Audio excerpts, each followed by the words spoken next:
उत्तर प्रदेश के जनपद मैनपुरी के ओछा सर्किट रोड पर स्थित doctor Ram Manohar Lohia inter college के प्रबंधक संकल्प यादव से कॉलेज के व्यवस्थाओं को लेकर हुई खास बातचीत व 15 अगस्त की सभी क्षेत्रवासियों को दी शुभकामनाएं। फर्स्ट ऑफ ऑल सर, हमारे चैनल में आपका वेलकम है। आपने अपना वैल्यूएबल टाइम दे दिया, उसके लिए आपका बहुत बहुत धन्यवाद और बहुत बहुत धन्यवाद जी। मैं और मेरे दर्शक एक बार आपका विद्यालय का पूरा नाम जानना चाहेंगे और आपका परिचय सर। जी, मेरे विद्यालय का नाम है doctor Ram Manohar Lohia inter college, Jalpur में स्थित है जी, जिला मैनपुर। मेरा नाम है संकल्प यादव जी। मैं यहाँ पे एज अ मैनेजिंग डायरेक्टर जी उसका हूँ और यहाँ का जो भी संरक्षण है, जो भी सुपरविजन है, वो मैं अपने हैंड से करता हूँ। बिल्कुल सर। विद्यालय का मोटिव क्या है और कितने समय पहले विद्यालय संचालित हुआ? देखिए, ये विद्यालय संचालित शुरू हुआ था सन 1999 जी। 96 से इसकी जूनियर की मान्यता हो गई थी, 99 में इसकी हाई स्कूल की 10th की मान्यता आई थी, 2004 में इंटरमीडिएट की मान्यता जी। तो तब से लगभग अराउंड 25 ईयर्स हो गए हैं। लेकिन मैं इस स्कूल की विद्यालय की रिस्पॉन्सिबिलिटी 2021 से संभाला। बिल्कुल। विद्यालय का उद्देश्य क्या है सर? क्या उद्देश्य है? देखिए, एक चीज पॉइंट आउट बहुत अच्छी आपने करी, रूरल एरिया जी, ग्रामीण क्षेत्र जी। तो सबसे बड़ा मुद्दा तो यही है जी कि मेरा मानना, मेरा उद्देश्य, मेरा स्वप्न ये है जी कि देखो, सबसे बड़ी चीज़ आज की डेट में शिक्षा हो चाहे स्वास्थ्य हो, सबसे बड़ी चीज़ है आर्थिक स्थिति जी। दूसरी चीज जी, तो उसको मद्देनजर रखते हुए जी, जिसकी आर्थिक स्थिति मजबूत है जी, उसके पास विकल्प की कमी नहीं है जी। वो अपने बच्चे को शहर में भी पढ़ा सकता है, बिल्कुल राजधानी में भी पढ़ा सकता है, विलेज में। मेरा उद्देश्य ये है कि कम से कम शुल्क में उच्च से उच्च व्यवस्था। बिल्कुल। इसका एक उदाहरण हम देते हैं। जैसे जब मैं यहाँ पे आया, अपनी कहते एसोसिएशन खत्म करके मैंने संभाला, तो फील्ड में मैं ऑन ग्राउंड मैंने कहते सर्वे किया, लोगों में रहा, तो दो समस्या मेरे सामने आई जी। पहली चीज़ किताबों, आजकल किसानों की आय को लेके तो देश में सबसे बड़ा मुद्दा है, ठीक है। अब वो बेचारे इन किताबों की मार से बेचारे मरते हैं मजबूरी में। जैसे उनके लिए रोटी जरूरी है, वैसे उनके लिए बच्चों की कहते किताबें जरूरी है, ठीक है। तो मैं बताता हूँ आपको, दो पॉलिसी हमने लागू करी थी। पहली, किताबें जो थी, जो कमीशन स्कूल वाला का होता है, उसको हम बच्चों को डिस्काउंट के रूप में देते हैं, हम उसको नहीं लेते हैं। जो भी हम स्कूल में पैसा आता है आय व्यय का, उसको हम अपने हक का लेते हैं। दूसरी चीज, एक समस्या थी कि यहाँ पे विद्यालय में ग्रामीण क्षेत्र में बच्चों की उपस्थिति को लेके बहुत बड़ा विषय है कि बहुत ही गैर जरूरी कारणों की वजह से बच्चों को रोक दिया गया। तो उसके लिए मैंने मुहिम शुरू करी कि जो बच्चा जिस महीने में जिसकी उपस्थिति 100% होगी, उस बच्चे को एक मैं सर्टिफिकेट जारी करूंगा। उस महीने की जो भी ट्यूशन फीस मैं लेता हूँ, उसकी वो आधी लगेगी, 50% डिस्काउंट हो जाएगा। बहुत अच्छा। लाइक जैसे 300 रुपये है तो उसको 150 जी। बहुत सराहनीय कार्य है आपका, और कहीं ना कहीं इससे जो गार्जियंस भी जागरूक होते हैं। बिल्कुल जागरूक होता है। बिल्कुल। ओके, और हमारे यहाँ स्ट्रेंथ क्या है अभी प्रेजेंट है सर? अभी अराउंड 800 to 900 800 प्लस मान के चलते हैं। मैं पूरा वनडे देखता हूँ, और मेरा जो पहला आपसे सवाल है वो आपकी स्ट्रेंथ को लेके ही है। जैसा आपने बताया 800 प्लस स्ट्रेंथ है, मैं समझता हूँ उस स्ट्रेंथ में सभी बच्चे इक्वल नहीं होंगे। कई बच्चे पढ़ने में बहुत अच्छे होंगे, कई मीडियम होंगे और कई वीक भी होंगे। तो जो वीक बच्चे होते हैं उनको आप कैसे परफेक्ट बनाते हो, क्या स्ट्रैटेजी होती है उसके लिए? उसके लिए स्ट्रेटेजी सबसे पहले तो ये है कि सबसे पहले उन बच्चों से पहले मैं कंसल्ट करता हूँ उनके पेरेंट्स जी, उनके, क्योंकि वो बच्चे अगर किसी भी चीज़ को लेकर पीछे हैं तो वो अपनी गलती से नहीं, उनके घर में कहीं ना कहीं शिक्षा के माहौल का अभाव है। बिल्कुल। तो सबसे पहले तो मैं उनकी काउंसलिंग करता हूँ जी, उनसे जिम्मेदारी लेता हूँ, उनको जिम्मेदारी देता हूँ जी कि 1/6 ऑफ द डे बच्चे मेरे पास रहते हैं जी, और 5/6 ऑफ द डे बच्चे उनके पास रहते हैं। बिल्कुल सही। यानी कि आप पढ़ा नहीं पा रहे हैं, कम से कम बच्चों पे थोड़ा ध्यान दें। बिल्कुल, बहुत अच्छा। उसके बाद जैसे क्या होता है, एक इशू होता है, बच्चा 10 साल का है, 11 साल का जी, वो 4th, 5th, 6th में होना चाहिए, लेकिन उसका जो एजुकेशन लेवल है वो 2nd क्लास लायक है जी, तो उसको 2nd में नहीं कर सकते। इस लालच में बच्चा हमारे पास ज़्यादा रहेगा, हम ये करते हैं कि उसको 3rd, 4th, 5th में से जो भी क्योंकि ऊपर 6-7 8 में तो बच्चे नॉर्मल, मेन दिक्कत आती है प्राइमरी। तो 2 से 3 महीने का उन बच्चों को छटनी करके जो बेसिक चल रहा है, कि जो बेसिक उनको बराबर लाने की कोशिश करते हैं। देखो शिक्षा बहुत धीमी प्रोसेस है,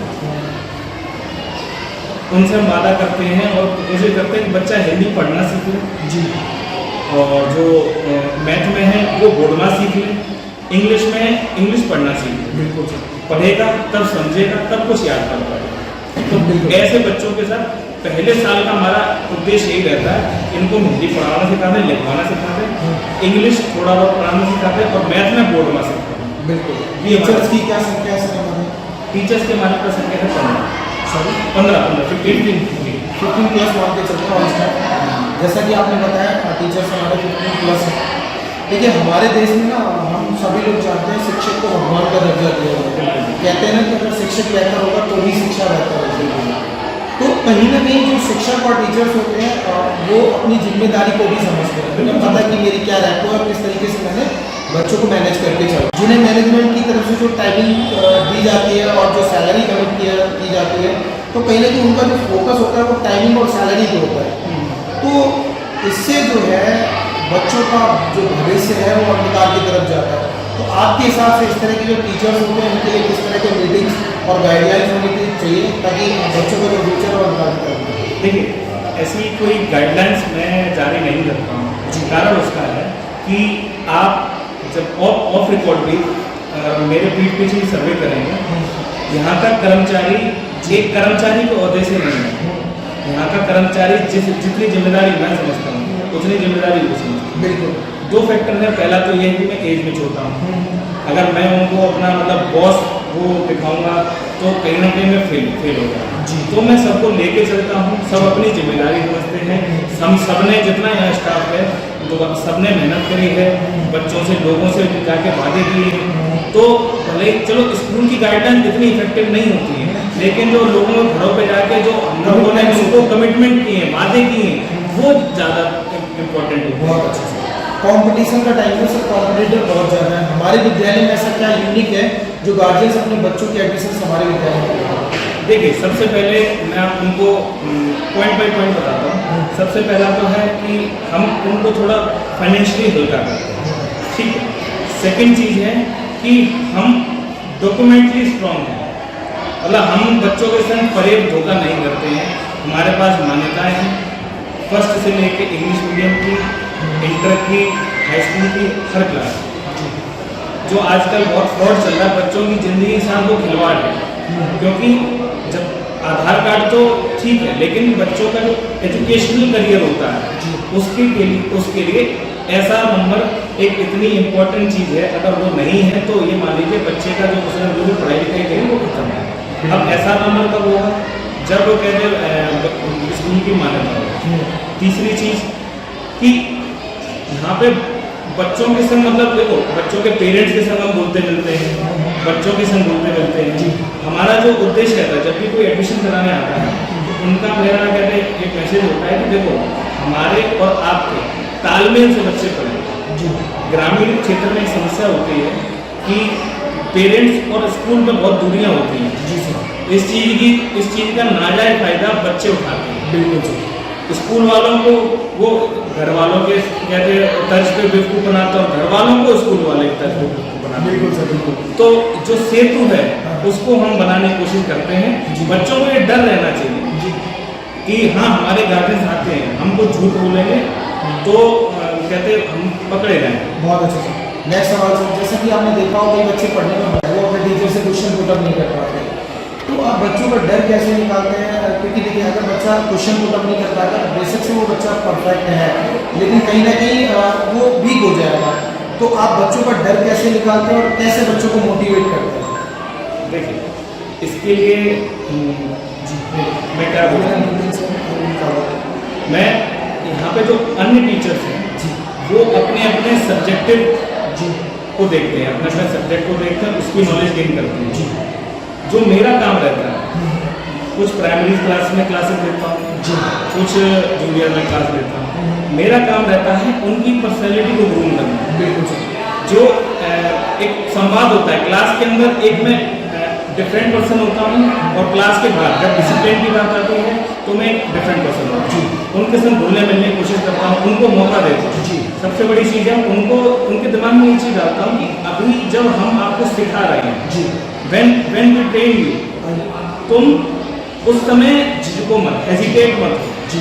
आप गलत हो के हम सही हो, पनिशमेंट आपको तब मिलेगा जब आपका एग्जाम होगा। अभी आप सीख रहे हैं, आपको आपसे सवाल पूछा गया। कल मैं क्लास में गया था, तो एक बच्चा था हेजिटेट हो रहा था, मैंने बोला अगर तुमको नहीं आता तो कुछ भी बोलो, लेकिन सबसे पहले बोलो। सही है गलत है वो सेकंड चीज है, लेकिन सबसे पहले बोलना जरूर। बिल्कुल। और शिक्षा को लेकर मेरे 3 मंत्र हैं, उसको मैं कहते मानता हूँ। फॉर्मूला है मेरा अनुशासन, आचरण और शिक्षा। बहुत अच्छा। शिक्षा को मैं 3रे नंबर पर रखता हूँ। जब तक अनुशासन नहीं होगा, आचरण अच्छे नहीं होंगे, तब तक शिक्षा ग्रहण नहीं होगी। बहुत अच्छा। जो बच्चे साइड के 2 बटन खोल के अगर चलेंगे तो वो कभी नहीं होगा। बिल्कुल बिल्कुल सर। जो भी इंटरव्यू मैंने आपका किया है, ये 40-45 किलोमीटर के रेंज में सर्कुलेट होगा। तो एक बार विद्यालय का पूरा नाम और एड्रेस, और अगर कोई गार्जियन एडमिशन के लिए कांटेक्ट करना चाहे, एक कांटेक्ट करना।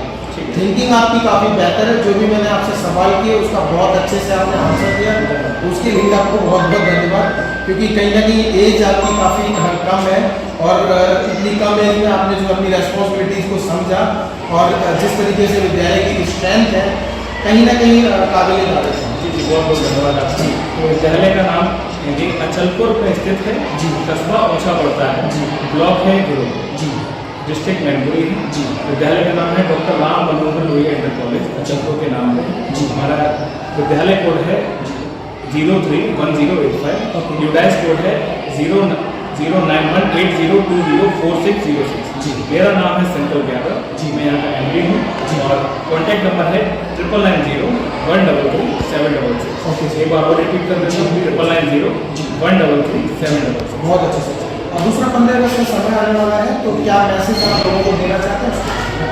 ठीक है, 15 अगस्त का अभी हर साल में कुछ ना कुछ थीम बेस करता हूँ जी। अभी मैंने 15 अगस्त की प्लानिंग नहीं करी है। लोगों को क्या मैसेज देना चाहते हैं?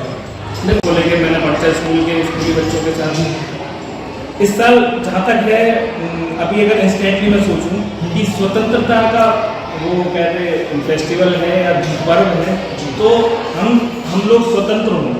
सबसे बड़ी चीज़ हम लोग देश स्वतंत्र हो गया, लेकिन अब हम लोगों को स्वतंत्र होना चाहिए अपनी सोच से। बहुत अच्छे से। सबसे बड़ी अपनी सोच को स्वतंत्र करना चाहिए, अपने बच्चों को बढ़ चढ़ के आगे बढ़ाना चाहिए जी बिल्कुल, क्योंकि वही हमारी सबसे बड़ी पूंजी है जी। बहुत बहुत धन्यवाद सर, आपने हमें अपना वैल्यूएबल टाइम दिया। नमस्कार, जय हिंद।